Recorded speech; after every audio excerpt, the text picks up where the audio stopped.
él era, aparte de ser actor, él era cantante dentro de su currículum, aparecía como cantante, actor de televisión, de cine, productor de cine, actor de teatro, director de teatro, entre otras cosas que tenía Richard Chamberlain. Él prácticamente, o sea, uno mirando el tema de su filmografía y digamos de su historia, digamos, profesional, mayoritariamente él tuvo grandes reconocimientos con las miniseries que él hizo en algunos momentos en su carrera, más que un reconocimiento cinematográfico. Sí, cinematográficamente hablando, no fue un actor que, digamos, tuvo importantes apariciones. Por eso se le llama el rey de las miniseries. Ahí donde estuvo más su valor en producciones de televisión también, en películas de TV y miniseries. Pero en el cine nunca brilló mucho, no tuvo papeles muy importantes, más que No, nada secundarios en su gran mayoría. Tiene ahí una trilogía que lo vimos de los tres mosqueteros, también en esta de las minas del rey Salomón y su secuela, que no le fue muy bien la secuela. Y bueno, y eso, no tiene mucho más que contar. Y bueno, su historia más importante en miniserie yo diría que es Shogun, y esta la del sacerdote, ¿cómo se llama? la del pájaro, el pájaro canta hasta morir. Sí, eso sería como lo más importante de él. Bueno, él parte televisivamente con un éxito bien importante que fue Doctor Kildare a comienzos de la También, década también esa. de la década del 60. La serie se mantuvo por 4 exitosas temporadas. Acordémonos que las series en esos años eran de una gran cantidad de capítulos, Sí. no eran 10 ni 20 capítulos como ahora, estamos hablando de 30 o incluso algunas series llegaban a 40 capítulos. Pero fue una serie que yo me acuerdo, mucha gente cuando habla de las series médicas, mencionan que una de las mejores fue el Doctor Kildare, y acá se dio.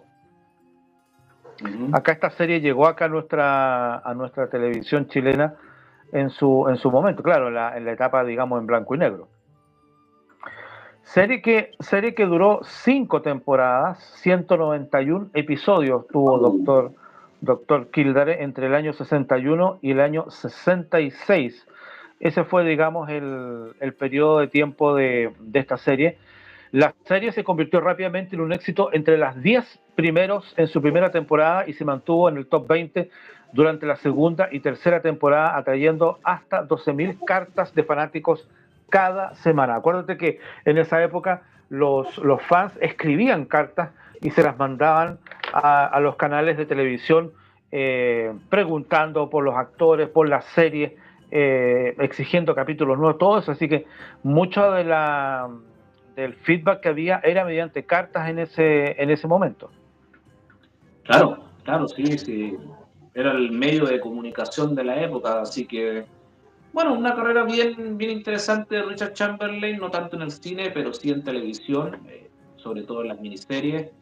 Y bueno, lamentablemente nos ha dejado, pero como siempre decimos acá en la Butaca Magazine, su legado siempre va a continuar porque uno constantemente está viendo estas miniseries o la están dando en televisión o por ahí alguien que la pueda tener en Blu-ray. Yo tengo en las Minas del Rey Salomón, por ahí tengo que verla. Se ve bien entretenida, bien interesante. Así que bueno, es una pena, pero lo vamos a recordar ahí siempre con su cine y sus películas y sus películas de TV y miniseries de televisión. No, ve las minas del Rey Salomón, te van a gustar. Mira, lo bueno es que si uno ve el historial de Chamberlain, él tiene varias miniseries que fueron de gran relevancia en su tiempo. Esas telefilms que hizo del Conde de Montecristo, yo me acuerdo haber visto varios de esos, y de esos se hicieron una buena cantidad, pero para televisión. Él tuvo Shogun. 3 años después, Shogun, digamos, tuvo digamos, un éxito importante. Y 3 años después le repercute otro éxito avasallador como fue El pájaro canta hasta morir. Entonces, en la década de los 80, él tuvo esos dos títulos televisivamente hablando muy, muy potentes dentro de su carrera. Entonces, la verdad es que, claro, para él no fue, digamos, un actor, como tú decías, de cine, de esas grandes estrellas que los vimos en títulos apabullantes y todo eso. No, mayoritariamente él fue una estrella, un actor como tal, que divagó entre la televisión y el cine. Yo creo que un poquito en ese orden. Sí. Y yo creo que más la televisión le dio el reconocimiento y el éxito que él tuvo. Ahora, hay que destacar también, no sé, en esa época el tema de la homosexualidad y todo eso era bien mal mirado en la industria. Acordemos que Chamberlain era conocido por ser bisexual. Él sí llevaba una vida bien discreta. En los años 60 él salía con una actriz.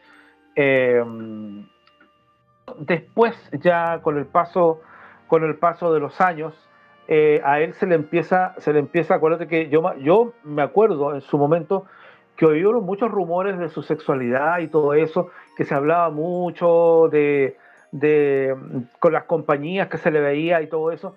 Entonces se empezó, digamos, a hablar un poco sobre ese tema, y décadas después él ya reconoce, digamos, su bisexualidad, y él reconoce que estaba en pareja con un hombre que era 20 años menor que él. Y bueno, él siempre tuvo, digamos, una vida así bien piola, por decirlo de una forma. Él nunca anduvo ostentando ni nada, sino que él fue bien callado en lo que corresponde a su privacidad. Él, a posterior, él se va a vivir a Hawái. Y de hecho, ahí él fallece, hizo gran parte de su vida en Hawái en los últimos años, y ahí él fallece en los últimos días. Así que una buena historia que va a ser recordada por determinados éxitos que él tuvo, como es el caso de Shogun, El pájaro canta hasta morir, como el Dr. Kildare, para quienes vieron y disfrutaron de esta serie médica en su momento, y una que otra película que haya gustado y haya repercutido, digamos, en la memoria del público.